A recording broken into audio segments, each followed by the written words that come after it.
ದಾವಣಗೆರೆ ಜಿಲ್ಲೆಯಲ್ಲಿ ಬರೀ 2 ವರ್ಷಗಳಿಗೆ ಅಧಿಕಾರ ಸೀಮಿತವಾಗಿದೆ. ಅಪ್ಪ ಮಗ ಇಬ್ರು ML ಆಗಿದ್ದಾರೆ. ಹೌದಾ? ಆ ಸೊಸೆಗೆ ಬೇಕಾ? ನಾವೇ ಓಟ್ ಹಾಕಿ ನಾವೇ ಶೋಷಣೆ ಮಾಡಿಸ್ಕೊಂತಿದ್ವಿ. ಈಗ ದಾವಣಗೆರೆ ಜಿಲ್ಲೆ ಒಳಗೆ ಅಪ್ಪ ಮಕ್ಕಳು ಮಾವಳ್ಯರ ಪಕ್ಷ ಸಾಕಾಗಿದೆ. ಹೊಸ ಮುಖ ಬೇಕು, ಹೊಸ ವ್ಯಕ್ತಿ ಬೇಕು. ಈ ಶ್ಯಾಮನೂರು ಶಿವಶಂಕರಪ್ಪರ ಮನೆಗೂ ಆಮೇಲೆ GM ಸಿದ್ದೇಶ್ವರ ಅವ್ರ ಮನೆಗೆ ರಾಜಕೀಯ ಇರ್ಬೇಕಾ? ಈ ಸರಿ ಹಂಗಾಗದ್ ಬೇಡ. ಇದು ಸ್ವಾಭಿಮಾನದ ಹೋರಾಟ ಇದೆ. ನಿಮಗೆ ಹಲವಾರು ರೋಗಗಳು ಇರ್ತವೆ, ಚರ್ಮ ರೋಗ ಇರುತ್ತೆ, ಕುಷ್ಠರೋಗ ಇರುತ್ತೆ. ನಾವೆಲ್ಲ ಫೋನ್ ತಗೊಳಲ್ಲ ಅಂತಂದು ಇದೇ ಸಿದ್ದೇಶ್ವರ ಅಂದ್ರು ನಮಗೆ. ಅಂತ ಚರ್ಮ ರೋಗದ ಕುಷ್ಠ ರೋಗದ ಓಟ್ ಆಕ್ಸಿಡೆಂಟ್ ಇಲ್ದು ಈ ಪ್ರಜಾಪ್ರಭುತ್ವದ ಕಗ್ಗೊಲಿ 2 ಪಾರ್ಟಿಗಳಿಂದ ಹೋಗಿದೆ. ಪ್ರತಿ ಬಾರಿ ಬರೇ ರಸ್ತೆ ಚರಂಡಿ ಎಲ್ಲರೂ ಮಾಡ್ತಾರೆ, ಆದರೆ ವಿದ್ಯಾರ್ಥಿಗಳಿಗೋಸ್ಕರ ಜನರಿಗೋಸ್ಕರ ಒಳ್ಳೆ ಶಿಕ್ಷಣಕ್ಕೋಸ್ಕರ ಅವ್ರು ಗೆಲ್ಬೇಕು. ನಮ್ಮ ವಿನಯ್ ಕುಮಾರ್ GB ಪಕ್ಷೇತರ ಅಭ್ಯರ್ಥಿ, ಗ್ಯಾಸ್ ಗುರುತು ಗೆದ್ದೇ ಗೆಲ್ಲುತ್ತೆ. ಇವರು ವಿನಯ್ ಕುಮಾರ್ ಅವರು ಗೆಲ್ತಾರೆ ಸರ್.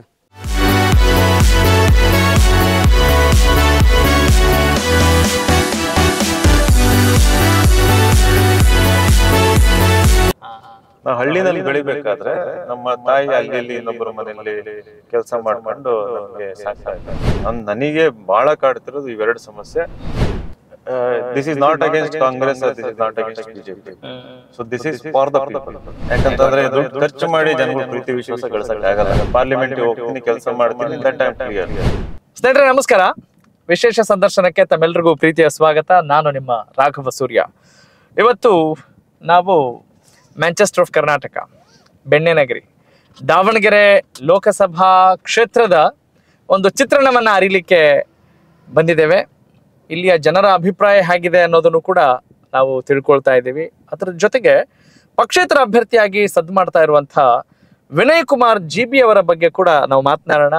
ಸ್ವತಃ ಅವರೇ ನಮ್ಮ ಜೊತೆಗಿದ್ದಾರೆ, ಅವ್ರನ್ನ ಮಾತನಾಡಿಸೋಣ. ಅವರ ಚಿಂತನೆಗಳೇನು, ಪ್ರಚಾರ ಕಾರ್ಯ ಹೇಗಿದೆ, ಬೇರೆ ರಾಜಕಾರಣಿಗಳಿಗಿಂತ ಪಕ್ಷೇತರ ಅಭ್ಯರ್ಥಿಯ ಒಂದು ವಿಭಿನ್ನ ನಿಲುವೇನು ಅನ್ನೋದ್ರ ಬಗ್ಗೆ ಸಹಜವಾಗಿ ಕುತೂಹಲ ಇದೆ. ಎಲ್ಲವನ್ನೂ ಕೂಡ ತಿಳಿತಾ ಹೋಗೋಣ. So let's welcome GB Vinay Kumar. Vinay Kumar ಅವರೇ ನಮಸ್ಕಾರ, ವೆಲ್ಕಮ್ ಟು ದಿ ಶೋ. ಈಗ ವಿನಯ್ ಕುಮಾರ್ ಅವರ ಈ ಧ್ವನಿ ಇದೆಯಲ್ಲ, ಕೇಳೋಕೆ ತುಂಬಾ ಚೆನ್ನಾಗಿದೆ. ಆದ್ರೆ ಒಬ್ಬ ವಿನಯ್ ಕುಮಾರ್ ಇದ್ರೆ ಇದು ಸಾಕಾಗಲ್ಲ. ಇಂಥ ಹಲವು ವಿನಯ್ ಕುಮಾರ್ಗಳನ್ನು ನೀವು ಆಲ್ರೆಡಿ ತಯಾರು ಮಾಡಿದ್ರೆ ಈ ಸ್ಪರ್ಧೆಗೆ ಬಹಳಷ್ಟು ಅನುಕೂಲ ಆಗುತ್ತೆ ಅನ್ನೋದು ಒಂದು ಯೋಚನೆ. ಏನಂತೀರಿ ತಾವು? Again very good question. ಯಾಕೆ ಅಂತಂದ್ರೆ this is one of my visions. ಅಂದ್ರೆ ಇಲ್ಲಿ ಬಂದಿದ್ದು, ಈಗ ಒಬ್ಬ ಸಾಮಾನ್ಯ ಯುವಕ ಬಂದು ನಾನು ಒಂದ್ ಸಾಧನೆ ಮಾಡಿರ್ಬೋದು. ಈಗ ಇಲ್ಲಿ ಬಂದು ನಾನು ರಾಜಕಾರಣದಲ್ಲಿ ಕ್ಲಿಕ್ ಆದ್ರೆ ಇನ್ ದ ಸೆನ್ಸ್ ದಟ್ ಆದ್ರೆ ಎಷ್ಟು ಜನಕ್ಕೆ ಮೋಟಿವೇಶನ್ ಸಿಗುತ್ತಂದ್ರೆ ಅದು ಸಾವಿರಾರು ಜನಕ್ಕೆ ಮೋಟಿವೇಶನ್ ಸಿಗುತ್ತೆ. ಅದ್ರಲ್ಲಿ ಒಂದು 5 ರಿಂದ 10 ಜನ ಬರ್ಲಿ, okay, eventually somewhere it has to start. ಒಂದ್ ಕಡೆಯಿಂದ ಶುರು ಆಗ್ಬೇಕದು. ಸೊ ಅದು ಶುರು ಆದ್ಮೇಲೆ ಮೊಮೆಂಟಮ್ ಗೇನ್ ಆಗ್ತಾ ಹೋಗುತ್ತೆ. ಬೇರೆಯವ್ರಿಗೆ ಧೈರ್ಯ ಬರುತ್ತೆ. ನಾಳೆ ZP TP ಎಲೆಕ್ಷನ್ ಬರುತ್ತೆ, ಅಲ್ಲಿ ಒಳ್ಳೆ ಯುವಕರು ಟ್ರೈ ಮಾಡ್ತಾರೆ. ನೆಕ್ಸ್ಟ್ MLA ಎಲೆಕ್ಷನ್ ಬರುತ್ತೆ, ಅಲ್ಲೂ ಕೂಡ ಟ್ರೈ ಮಾಡ್ತಾ ಹೋಗ್ತಾರೆ. ಅಂದ್ರೆ change has to start somewhere. So ನಾನು ಕೇವಲ ಆದರ್ಶ ಹಿಡ್ಕೊಂಡ್ ಬಂದಿರೋಂಥದ್ದಲ್ಲ, ಆದರ್ಶಗಳನ್ನ ಹೆಂಗ್ ಇಂಪ್ಲಿಮೆಂಟ್ ಮಾಡ್ಬೋದು ಅನ್ನೋ ಒಂದು ಕ್ಲಾರಿಟಿನೂ ಇದೆ. ಅಂಡ್ ಪ್ರಾಗ್ಮ್ಯಾಟಿಕ್ ಆಗು ಇದೀನಿ ನಾನು. ಪಾಲಿಟಿಕ್ಸ್ ಅಲ್ಲಿ ಪಕ್ಷೇತರ ಡಿಸಿಷನ್ ತಗೊಂಡು ಪ್ರಾಗ್ಮ್ಯಾಟಿಕ್. ಈಗ ನಿಮ್ಗೆ ನಾಮಪತ್ರ ವಾಪಸ್ ತೆಗೆದುಕೊಳ್ಳಿ ಅಂತ ಹೇಳಿ ಹಲವಾರು ಒತ್ತಡ ಇತ್ತು, ಅದನ್ನ ನೀವು ಫೇಸ್ ಮಾಡಿದ್ದೀರಿ. ಈಗಲೂ ಒತ್ತಡ ಇದೆ. ಸಪೋರ್ಟ್ ಮಾಡಿ ನ್ಯೂಟ್ರಲ್ ಆಗಿ ಅಂತ. ನ್ಯೂಟ್ರಲ್ ಆಗೋದಂದ್ರೆ ಇನ್ ದ ಸೆನ್ಸ್ ಹೆಂಗದು? ಮನೇಲಿ ಕೂತ್ಕೊಂಡ್ಬಿಡಿ. ಮನೇಲಿ ಕೂತ್ಕೊಳ್ಳಿ, ಪ್ರಚಾರಕ್ಕೆ ಹೋಗ್ಬೇಡಿ. ಆ ತರನು ಒತ್ತಡ ಇದೆ.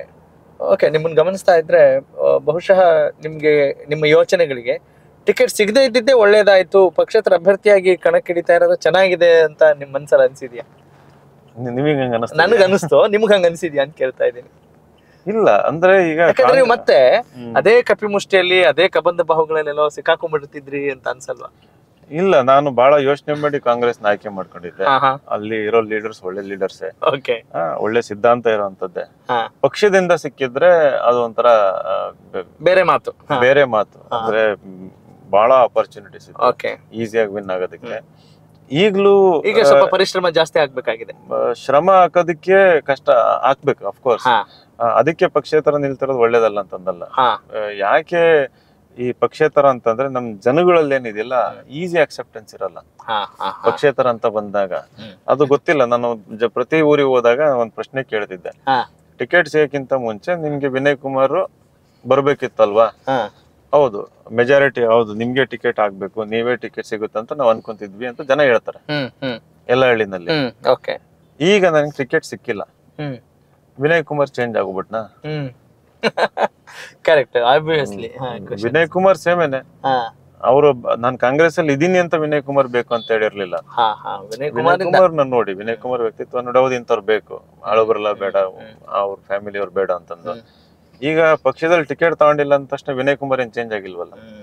ಈಗ ಇಲ್ಲಿ ಮಧ್ಯ ಏನ್ ಬಂದಿದೆ, ಪಕ್ಷ ಅನ್ನೋದು. ಕರೆಕ್ಟ್. ಈಗ ನೋಡಿ, ಅದೇ ವ್ಯಕ್ತಿ ನನ್ನ ಇಷ್ಟಪಟ್ಟಿದ್ರು, ಈಗಲೂ ಇಷ್ಟಪಡ್ಬೋದು. ಆದ್ರೆ ಪಕ್ಷ ಎಲ್ಲಿದೆ? ಅದು ಇಮ್ಯಾಜಿನೇಷನ್. ಅದು ಸಿದ್ಧಾಂತ ಅನ್ನೋದು ಸಮ್ವೇರ್ ನಮ್ ಬ್ರೈನ್ ಅಲ್ಲಿ ಇರೋಂಥದ್ದು. It's not a real thing. ಅದು ನಾನು ಇದ್ರ ಬಗ್ಗೆ ಬಹಳ ಯೋಚನೆ ಮಾಡ್ತೀನಿ. ಅಂದ್ರೆ ಒಂದು ಐಡಿಯಾ ಅಥವಾ ಐಡಿಯಾಲಜಿ ಅನ್ನೋದು ಜನಗಳನ್ನ ಎಷ್ಟು ಬಯಾಸ್ಟ್ ಮಾಡ್ಬಿಡ್ತದೆ ಅಂತಂದ್ಬಿಟ್ಟು, ಐಡಿಯಾಲಜಿ ತಲೆ ಒಳಗೆ ಹಿಡ್ಕೊಂಡು ರಿಯಾಲಿಟಿ ಮರ್ತ್ ಬಿಡ್ತಾರೆ. ಅದು ಇಮ್ಯಾಜಿನೇಷನ್. ಅದು ರಿಯಾಲಿಟಿ ಅನ್ನೋ ನಿಮ್ ಮುಂದೆ ಒಬ್ಬ ವ್ಯಕ್ತಿ ಇದ್ದಾನೆ, ಕೆಲಸ ಮಾಡಕ್ ರೆಡಿ ಇದ್ದಾನೆ. ಅದೇ ವ್ಯಕ್ತಿ ಅವನ್ ಸಿದ್ಧಾಂತ ಏನ್ ಬದಲಾಗ್ಲಿಲ್ಲ, ವ್ಯಕ್ತಿತ್ವ ಬದಲಾಗ್ಲಿಲ್ಲ, ಈಗಲೂ ಗೆಲ್ಲಿಸ್ಬೋದು. ಆ ಮನಸ್ಸು ಮಾಡ್ಬೇಕಂದ್ರೆ ಆ ಐಡಿಯಾಲಜಿಯಿಂದ ಹೊರಗ್ ಬಂದ್ ಮನ್ಸು ಮಾಡ್ಬೇಕು.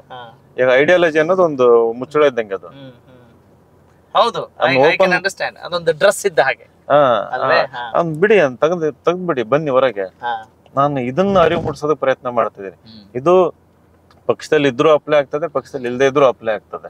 ಬಟ್ ಜನಗಳು ಹೆಂಗೆ ಅಂತಂದ್ರೆ, ಈ ಐಡಿಯಾಲಜಿ ಅನ್ನೋದು ರಿಲಿಜಿಯನ್ ಅನ್ನೋದು ಒಂಥರ ಡ್ರಗ್. ಅದು ಅದನ್ನ ಬಿಜೆಪಿ ಬಹಳ ಚೆನ್ನಾಗಿ ಯೂಸ್ ಮಾಡ್ಕೊಂತ ಇದೆ. ರಿಲಿಜಿಯನ್ ಅದು ಆಗ್ಬಿಟ್ಟು ಈಗ ನೋಡಿ, 25 ಜನ MP ಗಳು ಆಯ್ಕೆ ಆಗೋದು ಕರ್ನಾಟಕದಿಂದ, ಒಬ್ರು ಒಂದ್ ಇಶ್ಯೂ ಮಾತಾಡಿಲ್ಲ.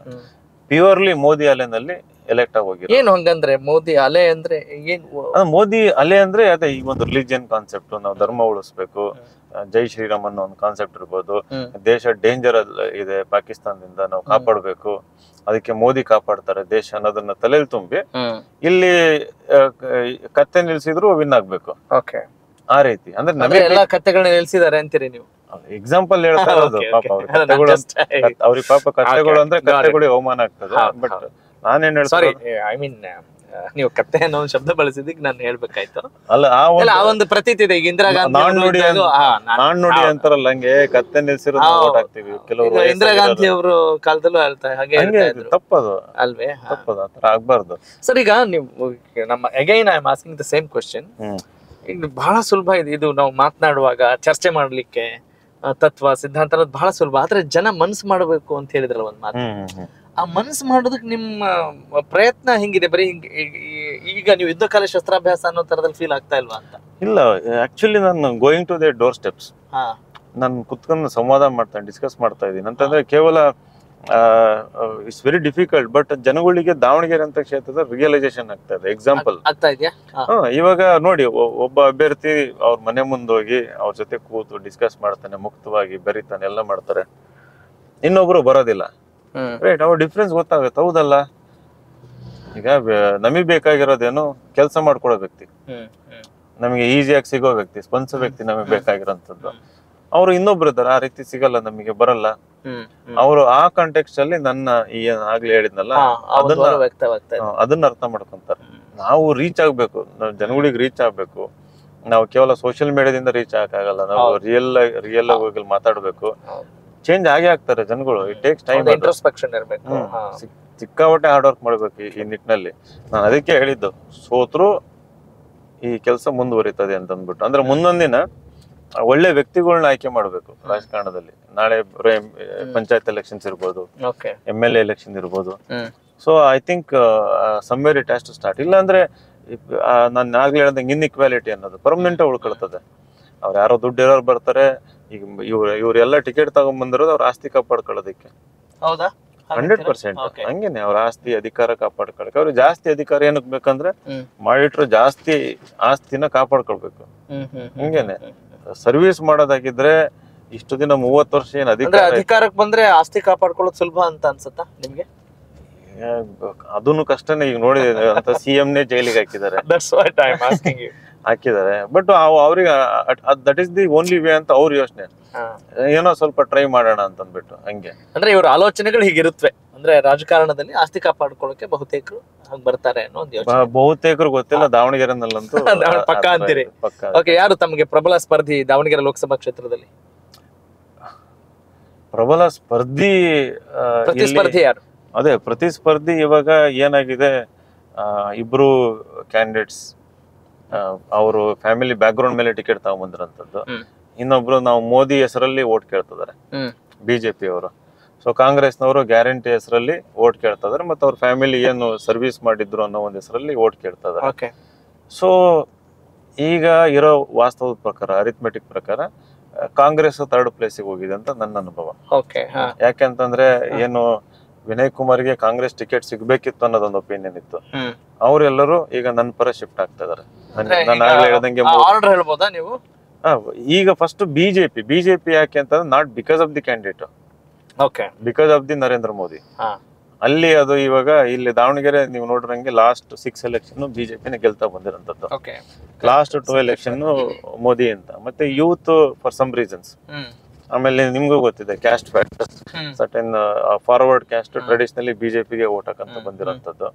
ಸೊ ಹಾಗಾಗಿ ನಾನು ಬಿಜೆಪಿ ಕ್ಯಾಂಡಿಡೇಟ್ ಅನ್ನೋದಕ್ಕಿಂತ ಬಿಜೆಪಿಯಲ್ಲಿ ದಾವಣಗೆರೆನಲ್ಲಿ ಅದು ಪ್ರತಿಸ್ಪರ್ಧಿ ಅಂತ ಹೇಳ್ತೀನಿ. ನಿಮಗೆ ಒಂದ್ ಸ್ವಲ್ಪ ಟಫ್ ಐತಿದೆ ಅಲ್ಲಿ ಅಂತೀರಾ? ಅಲ್ಲಿ ಯೂತ್ ನನ್ ವ್ಯಕ್ತಿತ್ವ ಇಷ್ಟಪಟ್ಟು ಈ ಕಡೆ ಬರ್ಲಿ ಅನ್ನೋ ಒಂದು ಇಂಟೆನ್ಷನ್ ಇಂದ ಕೆಲಸ ಮಾಡ್ತಾ ಇದೀನಿ. ನಾವು ಕೆಲಸ ಮಾಡ್ತೀವಿ ಅಂತ ಅದು ಕೂಡ ವರ್ಕ್ ಆಗ್ತಾ ಇದೆ. Slowly I am inching towards number 1 Davanagere ಕ್ಷೇತ್ರದಲ್ಲಿ. ದಾವಣಗೆರೆ ಮತದಾರರಲ್ಲಿ ಒಂದು 17 ಲಕ್ಷ ಇದಾರೆ ಅಂದ್ರೆ 8.5 ಲಕ್ಷಕ್ಕಿಂತ ಜಾಸ್ತಿ ಮಹಿಳಾ ಮತದಾರರಿದ್ದಾರೆ ಅಂತ ಕೇಳಲ್ಪಟ್ಟೆ. ಹೆಣ್ಮಕ್ಳೇ ಸ್ಟ್ರಾಂಗ್ ಗುರು ಅನ್ನೋ ಮಾತಿದೆ ಇಲ್ಲಿ. ಮಹಿಳೆಯರಂತ ಬಂದಾಗ ಬರೀ ಗೃಹಿಣಿಯರು ಇರೋದಿಲ್ಲ ಅಲ್ಲಿ. ಸೊ ಏಜ್ 18 to 25 ಅಂತ ತಗೊಂಡಾಗ ಅವ್ರದ್ದು ಕೂಡ ಒಂದು 35% ಗ್ರೂಪ್ ಇದೆ. ಅಂದ್ರೆ ಕಾಲೇಜ್ ಹೋಗೋಂಥವ್ರು, ಎಂಪ್ಲಾಯ್ಡ್ ಲೈಕ್ ಕಾಲೇಜಿಂದ ಪಾಸ್ ಔಟ್ ಆಗಿರೋಂಥವ್ರು. ಐ ಥಿಂಕ್ ಯಂಗ್ಸ್ಟರ್ಸ್ ಅದೇ ಯಂಗ್ ಫಿಮೇಲ್ ವೋಟರ್ಸ್ ಅವರು ಐ ಥಿಂಕ್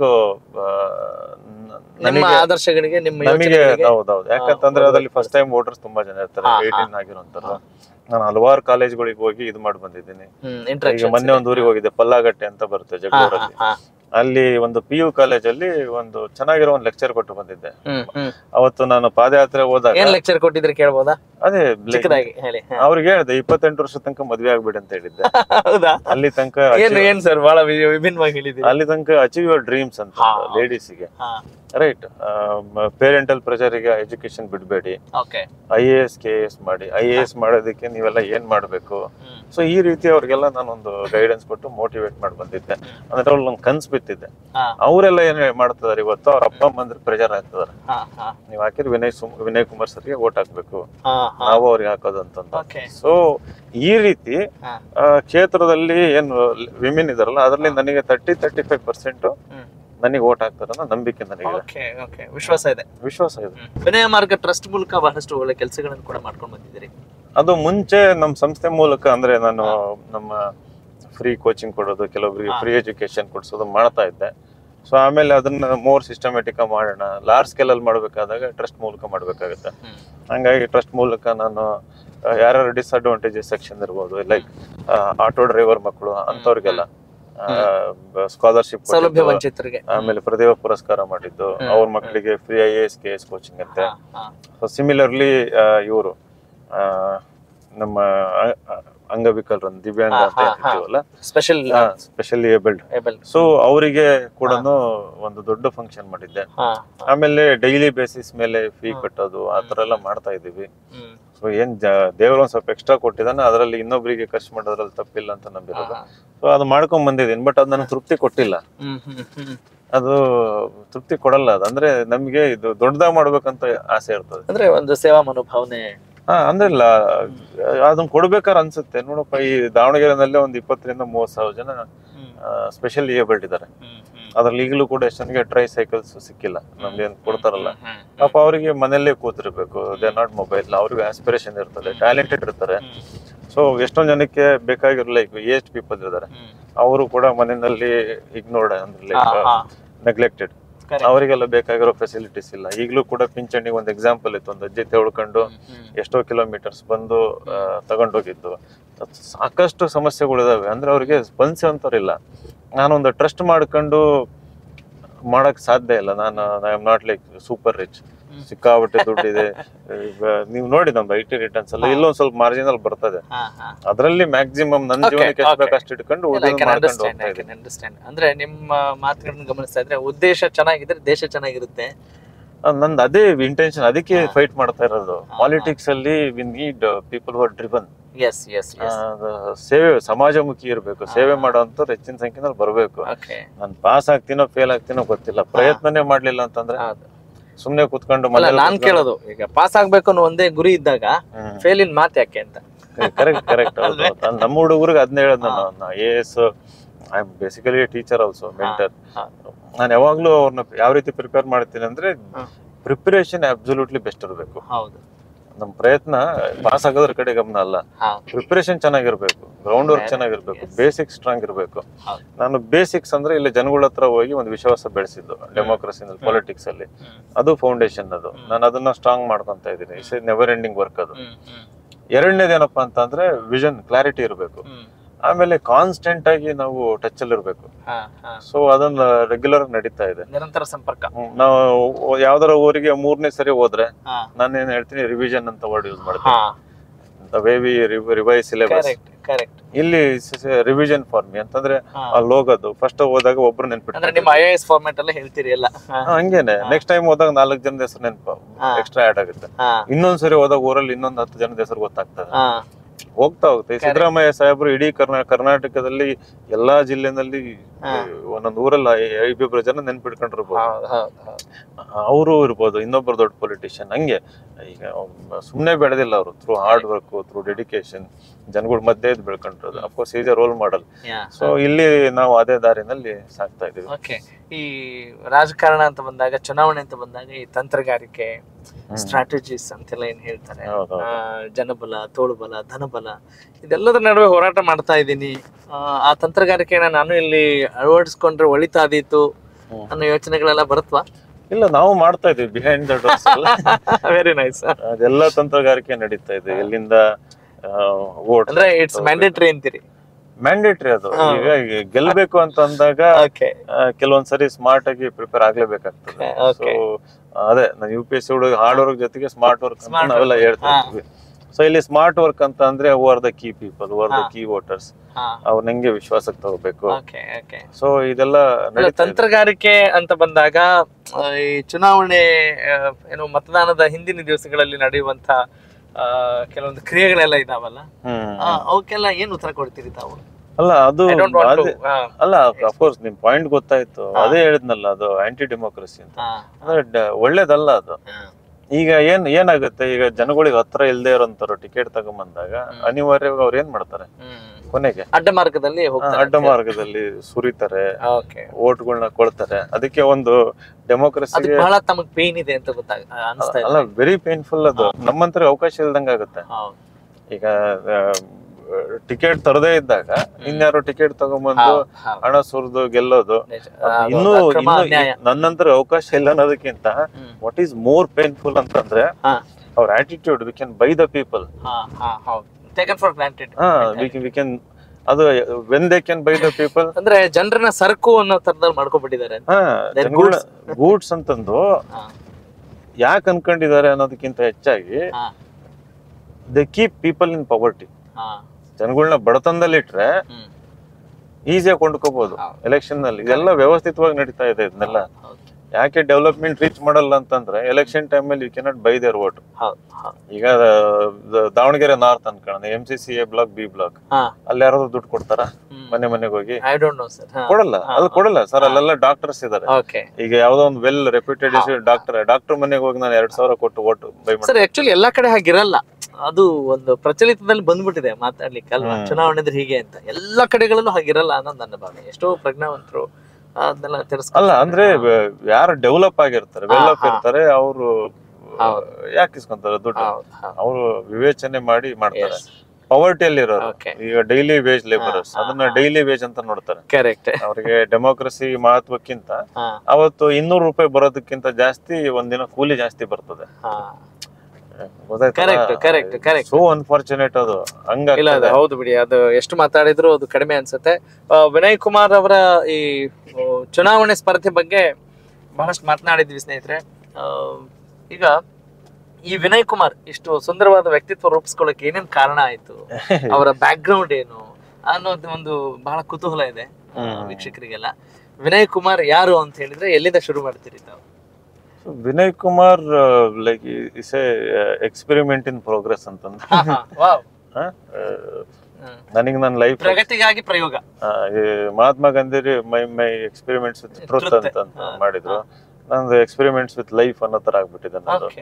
ಎಷ್ಟೊಂದನ್ನ ಅರ್ಧಕ್ ಬಿಟ್ಟಿದ್ದೀನಿ. ಫಾರ್ ಎಕ್ಸಾಂಪಲ್ ಈಗ ತಮ್ಮ ಬಾಲ್ಯದಿಂದ ಶುರು ಮಾಡ್ಬೋದಾ? ದಾವಣಗೆರೆ ಹತ್ರ ಕಕ್ಕರಗೊಳ್ಳ ಅಂತ ಕಕ್ಕರಗೊಳ್ಳ ಅಂತ ಪ್ರಭಾ ಮಲ್ಲಿಕಾರ್ಜುನ್ ಊರು ಕಕ್ಕರಗೊಳ್ಳ, ಯಾರು ಕಾಂಗ್ರೆಸ್ ಅಭ್ಯರ್ಥಿ ಇದಾರಲ್ಲ ಅಲ್ಲಿ. ನಾನು ಹುಟ್ಟಿದ್ದು ದಾವಣಗೆರೆ ಬಾಪೂಜಿ ಹಾಸ್ಪಿಟಲ್, SS ಮಲ್ಲಿಕಾರ್ಜುನ್ ಅವರ ಟ್ರಸ್ಟ್ ಅಲ್ಲಿ ನಡೀತಾರಂತದ್ದು. ಅಲ್ಲಿ ಹುಟ್ಟಿ ಕಕ್ಕರಗೊಳ್ಳದಲ್ಲಿ ಬೆಳೆದ್ವಿ ನಾವು. ಸುಮಾರು 5ನೇ ಕ್ಲಾಸ್ ತನಕ ಅಲ್ಲೇ ಓದಿದ್ದು. ಆಮೇಲೆ ನವೋದಯ ಶಾಲೆಗೆ ಪ್ರವೇಶ ಸಿಕ್ತು. 7 ವರ್ಷ ಜವಾಹರ್ ನವೋದಯ ವಿದ್ಯಾಲಯ ಓದಿದ್ದು. ನಾವು ಹಳ್ಳಿನಲ್ಲಿ ಬೆಳಿಬೇಕಾದ್ರೆ ನಮ್ಮ ತಾಯಿ ಅಲ್ಲಿ ಇಲ್ಲಿ ಇನ್ನೊಬ್ಬರ ಮನೆಯಲ್ಲಿ ಕೆಲಸ ಮಾಡ್ಕೊಂಡು ನಮ್ಗೆ ಸಾಕ್ತಾ ಇದ್ದಿದ್ದು. ನಮ್ಮ ತಂದೆ ಕೆಲಸ ಹುಡ್ಕೊಂಡು ಅಲ್ಲಿ ಇಲ್ಲಿ ಹುಡುಕ್ತಾ ಇದ್ರು, ಕೆಲಸದಲ್ಲಿ ಹುಡುಕಾಟದಲ್ಲಿದ್ರು, ಅನ್ಎಂಪ್ಲಾಯ್ಡ್ ಇದ್ರು. ಸೊ ನಮಗೆ ಹಳ್ಳಿನಲ್ಲಿ ಅಬ್ಸಲ್ಯೂಟ್ ಫ್ರೀಡಮ್ ಇತ್ತು. ತಾಯಿ ಎಲ್ಲೋ ಕೆಲ್ಸಕ್ಕೆ ಹೋಗೋರು, ನಮ್ಮ ತಂದೆ ಇರ್ತಿರ್ಲಿಲ್ಲ. ಸೊ ನಾವು ಮಕ್ಕಳು ಎಕ್ಸ್ಪೆರಿಮೆಂಟ್. ಬೀದಿ ತಂದೆ ಕೃಷಿ ಹಂಗಲ್ಲ ಅಲ್ಲ, ಅವರು BA B.Ed ಮಾಡ್ಕೊಂಡು ಹೋರಾಟ ಮಾಡ್ಕೊಂಡು ಸಿರಿಗೆರೆ ಮಠದಲ್ಲಿ ಓದಿದ್ದು. ಕೆಲ್ಸಕ್ಕೆ ಅಂತ ಅಲ್ಲಿ ಇಲ್ಲಿ ಅವ್ರಿಗೆ ಟೀಚಿಂಗ್ ಅಲ್ಲಿ ಆಸಕ್ತಿ ಇತ್ತು. ಸೊ ಓಡಾಡ್ತಾ ಇದ್ರು. ಎಷ್ಟು ಜನ ಮಕ್ಕಳು ನೀವು ತಂದೆ ತಾಯಿಗೆ? ನಾನು ಮತ್ತು ನನ್ನ ತಮ್ಮ. ಸೊ ಇಬ್ರು ನವೋದಯ ಸ್ಕೂಲಲ್ಲಿ ಓದಿದ್ದು. ಚೆನ್ನಾಗಿ ಅಂದ್ರೆ ನಮ್ಮ ತಂದೆಗೆ ಪುಸ್ತಕ ಓದೋದ್ರಲ್ಲಿ ಪ್ರತಿಭಾವಂತರಿದ್ರಿ ನೀವು? ಪ್ರತಿಭಾವಂತರು ಎಸ್, ಮೇ ಪ್ರತಿಭಾವಂತರು ಅನ್ನೋದಕ್ಕಿಂತ ನಮ್ ತಂದೆ ಆ ರೀತಿ ಅವಕಾಶ ಕ್ರಿಯೇಟ್ ಮಾಡಿದ್ರು. ಮನೆಗೆ ಏನ್ ತರದೇ ಇದ್ರು ಪುಸ್ತಕಗಳು ತರೋರು. ನಮ್ ಸುತ್ತಮುತ್ತ ಪುಸ್ತಕಗಳು ಇರ್ತಾ ಇತ್ತು.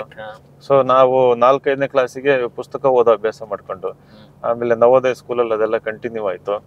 ಒಂದು ಜೀವನ ಪಾಠ ಕಲಿಸ್ತಾ ಇತ್ತು. ಇನ್ನೊಂದ್ ಕಡೆ ನಾವು ಈ ಕತೆ ಕಾದಂಬರಿಗಳಲ್ಲಿ ಅದನ್ನ ಓದೋದಕ್ಕೆ ಶುರು ಮಾಡಿದ್ವಿ. ತಾಳೆ ಆಗ್ತಾ ಇತ್ತು. ಕೆಲವೊಂದು ಹೊಸ ಎಕ್ಸ್ಪೀರಿಯನ್ಸಸ್ ನಾವೆಲ್ಸ್ ಸಿಗ್ತಾ ಇತ್ತು. ಸೊ ಇದು ನಮ್ಮ ದೃಷ್ಟಿಕೋನನ ಬದಲಾಯಿಸ್ತು ಅಥವಾ ಡೈವರ್ಸಿಫೈ ಮಾಡ್ತಾ ಹೋಯ್ತು.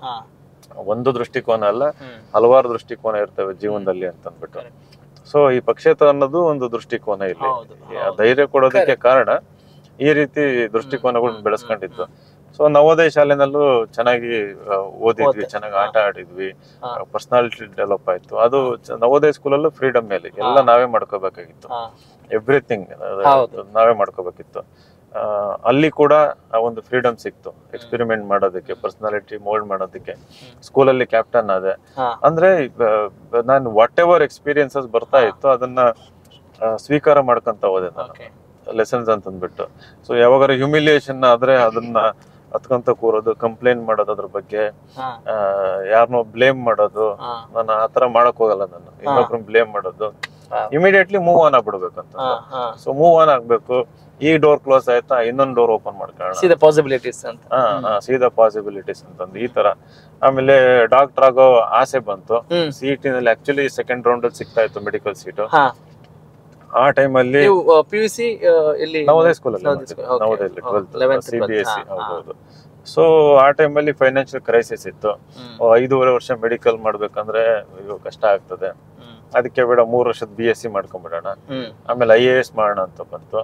IAS ತಯಾರಿ ಮಾಡಿದೆ. 2 marks ಅಲ್ಲಿ UPSC ರ್ಯಾಂಕ್ ಮಿಸ್ ಆಯ್ತು. ಇಂಟರ್ವ್ಯೂ ತನಕ ಹೋಗಿದ್ದು, ಅದು ಸ್ವಂತ ಪರಿಶ್ರಮದ ಮೇಲೆ ಹೋಗಿದ್ದು. ಪುಸ್ತಕ ಓದೋ ಹುಚ್ಚಿದ್ರಿಂದ ಅದೆಲ್ಲ ಈಸಿ ಅನಿಸ್ತು. 3 ಸರಿ ಮೇನ್ಸ್ ಬರ್ದೆ. ಆ ಟೈಮಲ್ಲಿ ಬೇರೆ ಎಕ್ಸಾಮ್ ಬರೀತಾ ಇದ್ದೆ. PDO ಎಕ್ಸಾಮ್ ಬರ್ದೆ, 2 ವರ್ಷ PDO ಆಗಿ ಕೆಲಸ ಮಾಡಿದೆ. KS ಬರ್ದೆ, KS ಕೂಡ ಪಾಸ್ ಆಯ್ತು.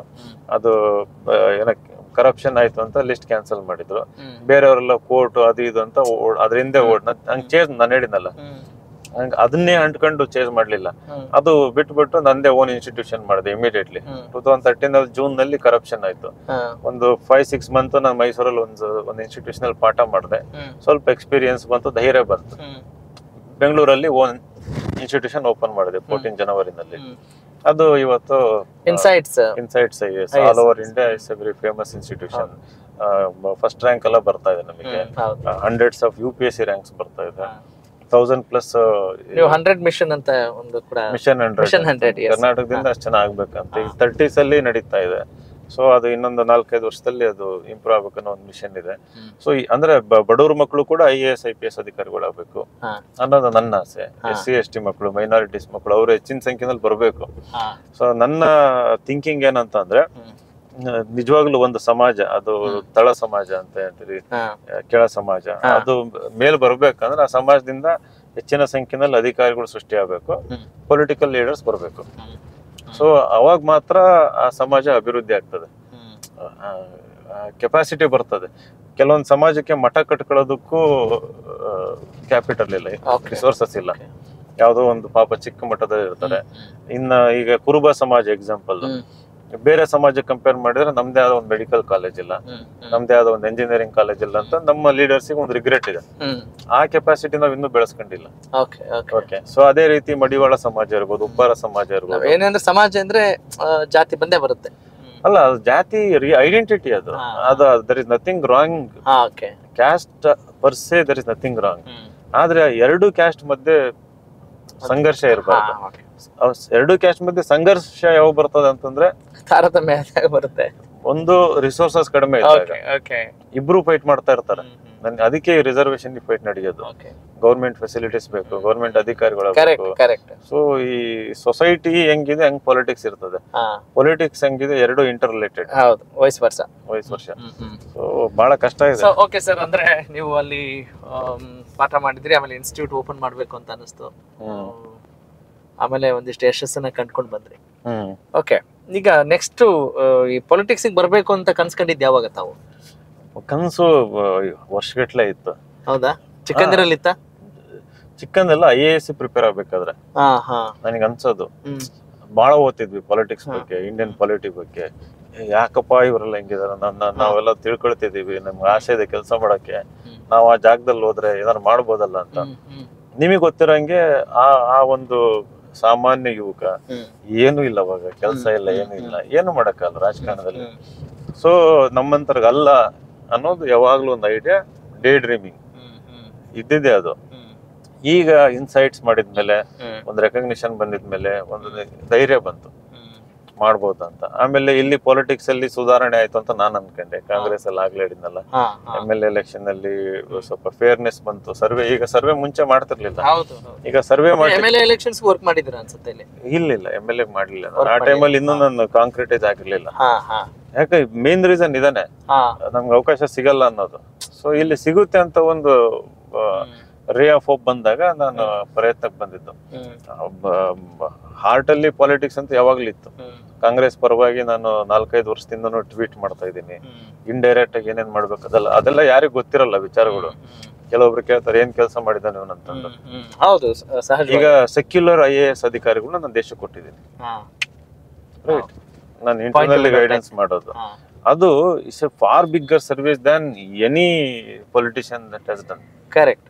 Steel frame of India, constitution ಬದ್ಧವಾಗಿರೋ ಡೆಮೋಕ್ರೆಟಿಕ್ ಆಫೀಸರ್ಸ್, ಪ್ರೋ ಪುವರ್ ಇರೋಂಥವ್ರು. ನಾನು ಆತರ ಎಥಿಕ್ಸ್ ಪಾಠ ಮಾಡ್ತಾ ಇದ್ದೆ, essay ಪಾಠ ಮಾಡ್ತಾ ಇದ್ದೆ, ಇಂಟರ್ವ್ಯೂ ಗೈಡೆನ್ಸ್ ಕೊಟ್ಟಿದ್ದೀನಿ. ಆ ತರದವ್ರನ್ನ ಮೋಲ್ಡ್ ಮಾಡಿ ಅಂತ ಅಧಿಕಾರಿಗಳು ದೇಶ ಕೊಟ್ಟಿದ್ದೀನಿ ನಾನು. ಒಬ್ಬ IAS ಅಧಿಕಾರಿ ಇಡೀ ಜಿಲ್ಲೆ ಕಂಟ್ರೋಲ್ ಮಾಡ್ಬೋದು. 100 IAS ಅಧಿಕಾರಿ 100 ಜಿಲ್ಲೆಗೆ ಡೆವಲಪ್ಮೆಂಟ್ ತಗೊಂಡು ಹೋಗ್ಬೋದು. ಸೊ ಮತ್ತೆ ಈ ರಾಜಕೀಯ ವ್ಯವಸ್ಥೆಯಲ್ಲಿ IAS ಅಧಿಕಾರಿಗಳು ಕೂಡ ಅದೇ ಪ್ರಾಬ್ಲಮ್ ಆಗಿರೋದು. ಪಾಪ ಅಧಿಕಾರಿಗಳು ತಪ್ಪಿಲ್ಲ, ದೇರ್ ಆಲ್ ಗುಡ್ ಪೀಪಲ್. ಕೆಲಸ ಮಾಡ್ಬೇಕಂತಾನೆ ಬಂದಿರ್ತಾರೆ. ಈ ಪೊಲಿಟಿಕ್ಸ್ ಹಂಗ ಹೋಗ್ಬಿಟ್ಟಿದೆ ಈಗ. ಕಂಟ್ರೋಲ್ ಬೈ ಕ್ಯಾಪಿಟಲ್, ಗ್ರೀಡಿ ಆಗ್ಬಿಟ್ಟಿದ್ದಾರೆ. ಸೊ ನಿಮ್ಗೆ ಗೊತ್ತು, ಟ್ರಾನ್ಸ್ಫರ್ ಅಲ್ಲಿ ಏನಾಗುತ್ತೆ, ಒಬ್ರಿಗೆ ರೆಸ್ಪೆಕ್ಟ್ ಕೊಡಲ್ಲ. ಒಳ್ಳೆ ಸಂಸ್ಕಾರದ ಅವಶ್ಯಕತೆ ಇದೆ ಪಾಲಿಟಿಕ್ಸ್ ಅಲ್ಲಿ ಬೇಕು. ಈಗ ಒಬ್ಬ ಅಧಿಕಾರಿ ಯಾವಾಗ ಕೆಲಸ ಮಾಡಕ್ ಇಷ್ಟಪಡ್ತಾರ ಅಂದ್ರೆ when they feel respected. IAS pass ಮಾಡೋದು ಈಸಿ ಅಲ್ಲ, ಅಥವಾ ಇನ್ನೊಂದು KS ಇರ್ಬೋದು. ಸೊ ಅವರಿಗೆ ರೆಸ್ಪೆಕ್ಟ್ ಕೊಡ್ಬೇಕು ನಾವು. ರೆಸ್ಪೆಕ್ಟ್ ಕೊಟ್ಟು ಅವ್ರ ಹತ್ರ ಕೆಲಸ ಮಾಡಕ್ಕೆ ಬಂದಿರೋದು. ಅವ್ರೇನ್ ಬರೀ ದುಡ್ಡು ಮಾಡ್ಕೊಂಡು ಹೋಗಿ ಬಂದಿರೋದಿಲ್ಲ ಎಲ್ಲರೂ. ಸೊ ಈ ಪೊಲಿಟಿಕ್ಸ್ ಅದನ್ನ ಕಂಪಲ್ಸಿವ್ ಮಾಡ್ಬಿಡ್ತದೆ. ಸೊ ಈ KPSC ನ ಕರಪ್ಟ್ ಮಾಡಿ ಕೂತಿದ್ದಾರೆ. ಅಲ್ಲಿ ದುಡ್ಡು ಕೊಟ್ಟು ಯಾರ ಮೆಂಬರ್ ಆಗ್ತಾರಂತ ಅನ್ಕೊಳ್ಳಿ. ಸೊ ಅವರು ಇಲ್ಲಿ ದುಡ್ಡು ಎಕ್ಸ್ಪೆಕ್ಟ್ ಮಾಡಿ, ಅದು ಓಪನ್ ಸೀಕ್ರೆಟ್, ಅದು ಇದೇನು ಅಲಿಗೇಷನ್ ಅಲ್ಲ ಇದು. ಸೊ ಈ ತರ ಇದ್ದಾಗ ಆಬ್ವಿಯಸ್ಲಿ ಅಧಿಕಾರಿಗಳು ಕರಪ್ಟ್ ಆಗಿ ಆಗ್ತಾರೆ. ನೀವು ರಿಫಾರ್ಮ್ ಮಾಡಿ ಸಿಸ್ಟಮ್ನ. PSI ಸ್ಕ್ಯಾಮ್ ಆಯ್ತು BJP ಕಾಲದಲ್ಲಿ, ಎಂತ ಅನ್ಯಾಯ.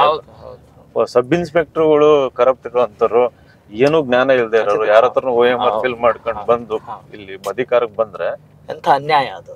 ಅಲ್ಲ, ಅನ್ಯಾಯ ಅದು. ಅವ್ರು ಎಲ್ಲಿ ಲಾ ಅಂಡ್ ಆರ್ಡರ್ ಕಾಪಾಡ್ತಾರೆ? ನೋಡಿ, ಎಲ್ಲವೂ ಕೂಡ ಏನೋ ಎಲ್ಲವೂ ಚುನಾವಣೆ ನಿಮಿತ್ತ, ರಾಜಕೀಯದ ನಿಮಿತ್ತವೇ ಹೋರಾಟಗಳು ನಡೆಯುತ್ತವೆ ಅಂತ ಅನ್ಸುತ್ತೆ. ಯಾಕಂತ ಹೇಳಿದ್ರೆ ಯಾವುದೋ ಒಂದು ತಾರ್ಕಿಕ ಅಂತ್ಯವನ್ನ ಕಂಪ್ಲೀಟ್ ಆಗಿ ಕಾಣೋದನ್ನ ನಾವು ನೋಡೋದೇ ಇಲ್ಲ. ಅದ್ರ ಬಗ್ಗೆ ಏನಂತೀರಿ ತಾವು? ಅದೇ ಹೇಗೆ ಪೊಲಿಟಿಕ್ಸ್ ಹಂಗ ಆಗಿದೆ. ಅಂದ್ರೆ ಹೆಂಗಾಗಿದೆ ಅಂದ್ರೆ ಎಷ್ಟ್ ಮಾತಾಡಿದ್ರು ಅದು ಸಾಕಾಗಲ್ಲ ಅನ್ನೋ ಅಲ್ಲ, ಅದಕ್ಕೆ ನಮ್ಮಂತವ್ರು ಬೇಕು ಅಂತ ಹೇಳ್ತಾರೆ. ಪಾಲಿಟಿಕ್ಸ್ ಬರ್ಬೇಕು, ಬಂದು ನಾವು we have to start acting. ಅಂದ್ರೆ ಕೇವಲ ಈ ತರ ಮಾತಾಡಿದ್ರೆ ಆಗಲ್ಲ, ನಾವು ಧುಮುಕ್ಬೇಕು ರಾಜಕಾರಣಕ್ಕೆ. ಧುಮುಕಿ ನಾವು ಕೆಟ್ಟವ್ರಾಗ್ದಂಗೆ ರಾಜಕಾರಣ ನಮ್ಮನ್ನ ಕನ್ಸ್ಯೂಮ್ ಮಾಡ್ಕೊಳ್ಳೋದಿರ ತರ ನೋಡ್ಕೊಳ್ಳೋದು ಒಂದ್ ಚಾಲೆಂಜ್. ಏನಾಗ್ಬಿಡ್ತದೆ, ಕೆಲವೊಬ್ರು ಆಕ್ಚುಲಿ ವಾರ್ನ್ ಮಾಡಿದ್ರು, ಬೇಡ ಸ್ಟೇ ಅವೇ, ನೀನ್ ಒಳ್ಳೆ ಹುಡುಗ ಇದೆಯಾ, ರಾಜಕಾರಣ ನಿನ್ ಕೆಟ್ಟನ ಮಾಡ್ಬಿಡುತ್ತಂತಂದ್ರು. ಸೊ ನನಗೆ ನನ್ ಮೇಲೆ ನಂಬಿಕೆ ಇದೆ. ಸೊ ಈಗ ಪಕ್ಷೇತರ ನಿಂತಿದ್ದು ಅದಕ್ಕೇನೆ, ಒಳ್ಳೆನ ಉಳ್ಕೊಳ್ಳೋದಕ್ಕೆ. ಒಳ್ಳೆಯವರಾ ನೀವು? ಒಳ್ಳೆಯವರು ಅಂತಂದ್ರೆ ಮೌಲ್ಯಗಳಿದ್ದಾವೆ, ಒಳ್ಳೆ ಇಂಟೆನ್ಷನ್ ಇರೋದಂತೂ ಸತ್ಯ. ಅದರಲ್ಲಿ ನಾನು ಯಾರಿಗೂ ಕೆಟ್ಟದ್ ಬಯಸಲ್ಲ, ದ್ವೇಷ ಮಾಡಲ್ಲ. ಸೊ ಆ ನಿಟ್ಟಿನಲ್ಲಂತೂ ಒಳ್ಳೇನು. ಬಟ್ ನಾನು ಐ ಡೋಂಟ್ ಸೇ 100% ಪ್ರಾಮಾಣಿಕ, 100% ಒಂದಷ್ಟು ಒಳ್ಳೆ ಮೌಲ್ಯಗಳನ್ನ ಬೆಳೆಸ್ಕೊಂಡಿದೀವಿ, ಸಂಸ್ಕಾರ ಬೆಳೆಸ್ಕೊಂಡಿದೀವಿ, ಗೌರವ ಕೊಡ್ತೀವಿ, ಪ್ರೀತಿಯಿಂದ ಮಾತಾಡ್ತೀವಿ, ಯಾರನ್ನ ದ್ವೇಷ ಮಾಡಲ್ಲ. ಒಳ್ಳೇದ್ ಮಾಡ್ಬೇಕನ್ನೋ ಮನ್ಸಿದೆ. ಅದು ರಾಜಕಾರಣದಲ್ಲಿ ಮಾಡ್ಬೇಕನ್ನೋದು ಇನ್ನೂ ದೊಡ್ಡ ಮನಸ್ಸಿದೆ. ಮುಂದಿನ ದಿನಗಳಲ್ಲಿ ಕಾಂಗ್ರೆಸ್ ಸೇರ್ಪಡೆ ಬಗ್ಗೆ ಏನಾದ್ರೂ ಆಲೋಚನೆಗಳಿದ್ದಾವೆ? ಅಫ್ಕೋರ್ಸ್ ಚಾಯ್ಸ್ ಫಸ್ಟ್ ಪ್ರಿಫರೆನ್ಸ್ ಅದೇ ಇರ್ತದೆ.